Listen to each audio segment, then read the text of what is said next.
এই পর্যায়ে আপনাদের সম্মুখে একটি ইসলামী সঙ্গীত পরিবেশন করবেন রাঙ্গুনি আলম শাহরা কামিল বিশ্ববিদ্যালয় মাদ্রাসার সম্মানিত ছাত্র ভাই মোহাম্মদ শাহজাহান হোসেন।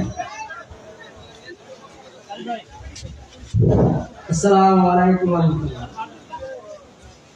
বছরের কোন গেল পরনি নামাজ, জোহরে ডুবেছিলে নিয়ে শতকাজ।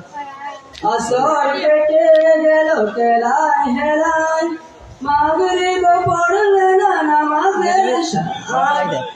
আসর কেটে গেল কেলায় হেলায়, মাগরিব পড়লে না নামাজের সাজ।